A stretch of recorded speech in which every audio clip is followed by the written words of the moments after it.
thank you, ladies and gentlemen. We're going to talk about a very serious and delicate topic. It turns out that a Mexican man was arrested in Qatar for being lesbian, gay, bisexual, and transgender. Yes, just as you heard, he went straight to jail.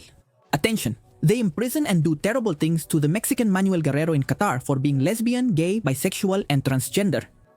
They demand his release. Here we see and will see the entire modus operandi used to arrest him. It was complete madness. Let's say the Qatari police created a Tinder account.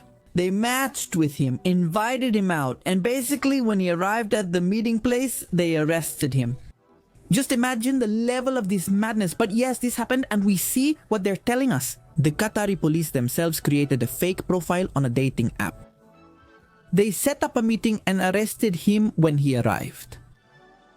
This is very unfortunate. Why? Because even though there are obviously things about the lesbian, gay, bisexual, and transgender community that I don't like, the community is one thing and a person with different preferences is another. I don't think anyone should be arrested for their preferences. It's terrible.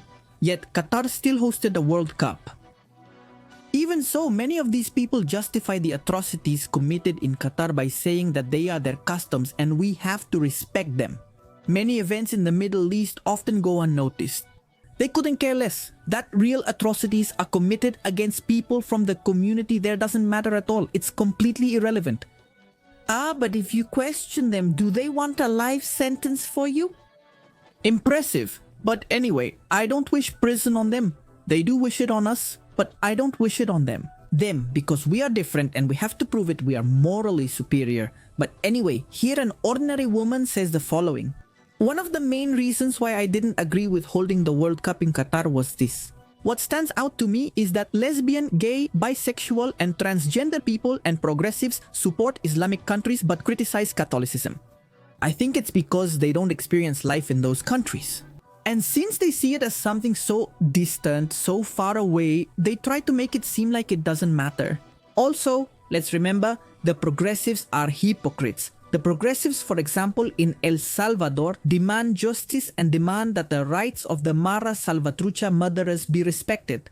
They want those people freed to commit atrocities against Salvadorans. I mean, literally, that's the level of madness they want. But of course, obviously, because they don't live in El Salvador, obviously because they don't feel the pain that Salvadorans live through for years. And they also don't feel what they've experienced. Many people who have different preferences in Middle Eastern countries don't live there. They haven't gone through their suffering, their pain, which is real pain, not the eternal victimization of little kids that those people commit.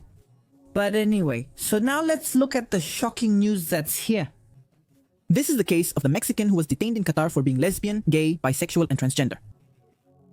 Manuel Guerrero Aviña, a Mexican in Qatar, was detained on February 4th for being lesbian, gay, bisexual, and transgender. Excuse me, I tried to skip the word just in case, and living with human immunodeficiency virus, well. Manuel Guerrero Aviña, a Mexican living in Qatar, was detained on February 4th for being a lesbian, gay, bisexual, and transgender man and living with human immunodeficiency virus. That's why they have called for the release of their fellow countryman who has suffered mistreatment and terrible things. He says they did terrible things to him in prison. The Manuel Guerrero Committee accused that the Mexican is being held in a prison located in the city of Qatar and Doha, where he has been denied antiretroviral treatment. Okay, it was reported that to arrest him because of his sexual orientation, the Qatari police used a fake profile on Grindr. Grindr is an app that lesbian, gay, bisexual, and transgender people use to meet each other. Look, there's something very curious. I think one of the countries with the most users on these apps is, ironically, Egypt. And Egypt is a country where being lesbian, gay, bisexual, and transgender is completely forbidden and condemned. And in fact, the police carry out those kinds of raids. It's pretty curious, don't you think? But anyway, let's continue. They're telling us Grindr is a dating app. To contact him, invite him to a meeting with other lesbian, gay, bisexual, and transgender community members. No, from what they're telling me, he was going to have a date. It doesn't matter. He was going to have his date, his meeting. It's a problem. The problem is that the person on the other side wasn't someone real. It was an undercover cop. Let's continue. The committee said Manuel Guerrero was scheduled to meet on February 4th with someone he matched with on a dating app, but he found police officers waiting to arrest him arbitrarily. They added that during the arrest, methamphetamines were planted on him to incriminate him for the crime of possession of prohibited substances. Here things change a bit. Excuse me, but I didn't know this. Here things change a lot. But by 180 degrees. Could it be that they really planted it on him? I really have a question here. Was it really because he was lesbian, gay, bisexual, and transgender? Or are they using the lesbian, gay, bisexual, and transgender excuse to justify saving him? I mean, you get where I'm going with this, right? You could claim they planted it on me, but what if you really were carrying it? What if it really belonged to you? What if you were the one carrying it? And what if you really just happened to be the one who got arrested by the police? That's all?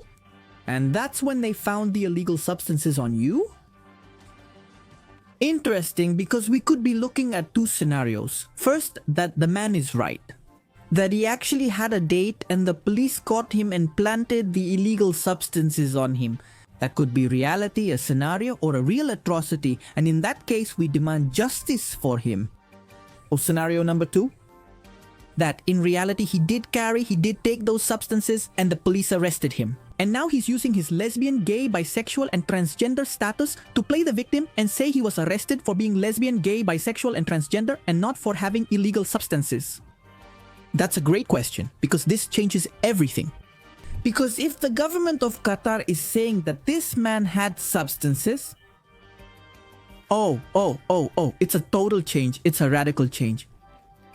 How? Do you know for sure that they planted it on him? It's his word. It's the guy's word. He says they planted it on me.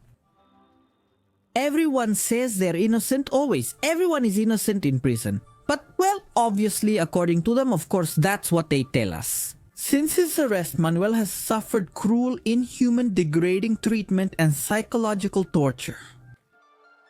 Alright, then authorities tried to force him to identify more members of the lesbian, gay, bisexual, and transgender community from his phone contacts and made him witness the suffering of other people. Blah blah blah, okay? They added he has been isolated, threatened, and denied food and water. If true, that's horrible. But I insist there is a possibility that here. It's just that when they said they planted substances on him, that's when I started getting suspicious, okay? You know, I mean, honestly, it already made me a little suspicious. Honestly. But anyway, I repeat, let's try to believe that what he's saying is real. They said he has been isolated, threatened, and denied food and water. He was denied legal representation and forced to sign Arabic documents without a translator. Okay, Vale. So, has all of that happened in Qatar? Obviously, we know that these people, look, they say here, being lesbian, gay, bisexual, and transgender is not a crime. Should Qatar release Manuel?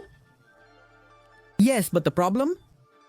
The thing is, he had substances. That's the problem. He had substances. That changes everything. I'll say it again. Damn, this case is tough, right? I had read a bit, but I hadn't gotten to that point.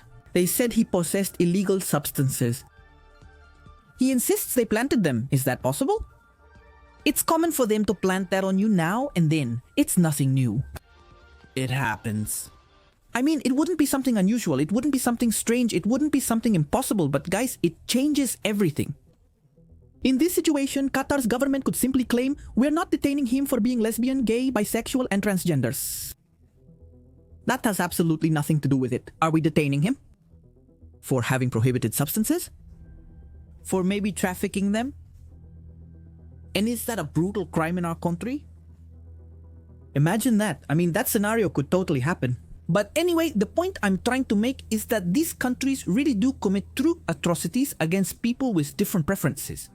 These groups always say those are their customs and we must respect them. Every day it's the same. They keep saying we must respect them and not mess with them. They gave them a World Cup in Qatar and many of these activists went to Qatar to celebrate there. And oh, how nice, blah, blah, blah. Look, oh yes. But don't you constantly spend your time complaining about how terrible everything is? People who are against lesbian, gay, bisexual, and transgender people, I think they're some of the worst. They really criminalize them, literally. To them, they're criminals. But well, we'll see how this whole story ends. For now, that's the situation. And I'll say it once again, it's possible.